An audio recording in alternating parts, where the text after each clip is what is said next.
بسم اللہ الرحمن الرحیم۔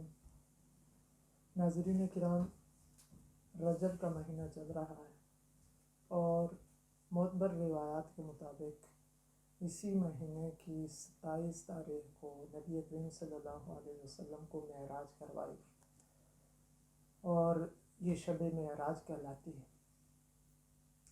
معراج کا واقعہ کیا ہے، مختصر طور پر اس کو بیان کیا جائے گا اور یہ کیوں کروایا گیا اور اس کا عمل کیا ہے۔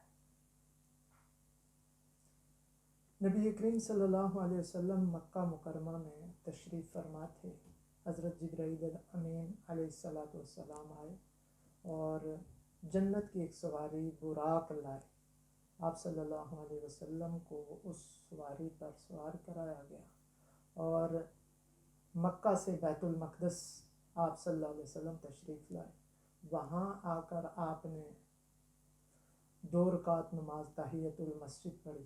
اس کے بعد اس سواری کو وہاں پر باندھا گیا اور آسمان سے ایک زینہ لایا گیا جس کے ذریعے آپ صلی اللہ علیہ وسلم کو آسمانوں پر لے جایا گیا۔ وہاں پر حضرت جبرائیل علیہ السلام آپ کے ساتھ تھے اور انبیاء اکرام علیہ السلام سے تعارف کروایا گیا۔ پہلے آسمان پر حضرت آدم علیہ السلام سے ملاقات ہوئی، دوسرے پر حضرت عیسیٰ علیہ السلام سے، تیسرے پر حضرت یوسف علیہ السلام سے، چوتھے پر حضرت ابراہیم علیہ السلام سے، 5ویں پر حضرت ہارون علیہ السلام سے، 6 پر حضرت موسیٰ علیہ السلام سے اور 7ویں پر حضرت ابراہیم خلیل اللہ علیہ السلام سے ملاقات ہوئی۔ پھر آپ صلی اللہ علیہ وسلم اس سے اوپر گئے سدرۃ المنتہا پر، جہاں پر حضرت جبرائیل علیہ السلام کو آپ نے اصلی حالت میں دیکھا۔ ان کے 600 بازو تھے، اپنے اصلی صورت اور حیت میں آپ صلی اللہ علیہ وسلم نے ان کو دیکھا۔ اس کے بعد پھر آپ صلی اللہ علیہ وسلم نے جنت اور جہنم کا معائنہ کیا، اپنی آنکھوں سے ان کا دیکھا، جنت کے مناظر دیکھے اور جہنم کی خوفناک مناظر کو بھی اپنی آنکھوں سے دیکھا۔ پھر اللہ تعالیٰ سے ہم کلام ہوئے، ملاقات ہوئی اور آپ کو 50 نمازوں کا تحفہ اور فریضہ ملا اور بعد میں اس کے اندر کمی کر کے 5 نمازیں رہ گئیں۔ اس کے بعد واپس آتے ہوئے پھر آپ صلی اللہ علیہ وسلم نے بیت المقدس میں پھر واپس آئے اور وہاں پر تمام انبیاء اکرام علیہ السلام کی امامت کروائی۔ اور احتمال یہ ہے، مفسرین نے، محققین نے یہ کہا کہ ممکن ہے یہ صبح کی نماز ہو جو آپ صلی اللہ علیہ وسلم نے بیت المقدس میں تمام انبیاء کرام علیہ السلام کی امامت کروائی اور پھر واپس آپ مکہ مکرمہ تشریف لے گئے۔ اس کے بارے میں یہ واقعہ ہے۔ اس کے بارے میں پہلی بات یہ ہے کہ یہ واقعہ کیوں پیش آیا۔ قرآن نے کہا سبحان الذی اسریٰ بعبدہ لیلا من المسجد الحرام الی المسجد الاقصی الذی بارکنا حولہ۔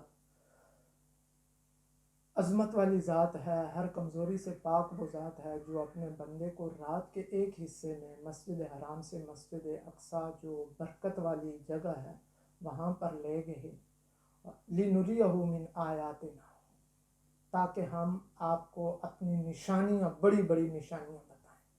تو اس سفر کا مقصد بڑی بڑی نشانیاں تھا، جیسے کہ عالم بالا، آسمان کے مناظر اور جو ہے وہ جنت اور جہنم کے نظارے اور اللہ تعالیٰ سے ہم کلام ہونا، یہ چیزیں آپ کو اس رات کے اندر دکھائیں گے، اس لیے یہ سفر کروایا گیا۔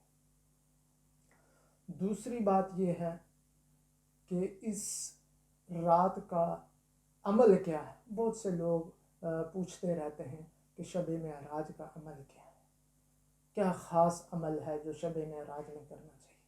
تو اچھی طرح سمجھ لینا چاہیے کہ شب معراج کا کوئی عمل ایسا نہیں ہے جو اس رات کے لیے ہو، کوئی نفل پڑھنا یا روزے رکھنا یا کوئی ذکر کرنا یا کوئی خاص دعا کرنا۔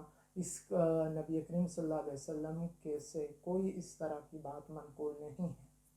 البتہ اس کا حقیقی عمل وہ نماز کا ہے جو دائمی عمل ہے اور ہمیشہ کا عمل ہے، جو آپ صلی اللہ علیہ وسلم کو آسمانوں کے اندر بلا کر دیا گیا، وہ یہی عمل ہے۔ لہٰذا اگر ہم جاننا چاہتے ہیں کہ شب معراج کا کیا عمل ہے تو وہ یہی عمل ہے، نماز کا عمل ہے۔ اللہ تعالی ہم سب کو نماز کا عمل کرنے کی توفیق عطا فرمائے، جو دائمی عمل ہے نماز کا اہتمام کرنے کی توفیق عطا فرمائے۔ اور گویا کہ نماز ایک ایسی چیز ہے کہ اس کے اندر ایک مومن کو معراج کروائی جاتی ہے۔ معراج کے اندر جو کچھ ہوا وہ ساری چیزیں اس کے اندر پائی جاتی ہیں۔ اللہ تعالیٰ سے آدمی ہم کلام ہوتا ہے، اللہ کی عظمت اور بڑائی کا اقرار کرتا ہے، جنت جہنم کا تذکرہ ہوتا ہے، ساری چیزیں نماز کے اندر پائی جاتی ہیں، ظاہر قرآن پڑھا جاتا ہے، ساری چیزیں۔ تو نماز یہ ایک مومن کے لیے معراج ہے، اور شب معراج کا عمل اور شب معراج کا خصوصی عمل وہ نماز ہے جو مومن کی معراج ہے۔ والسلام علیکم ورحمۃ اللہ وبرکاتہ۔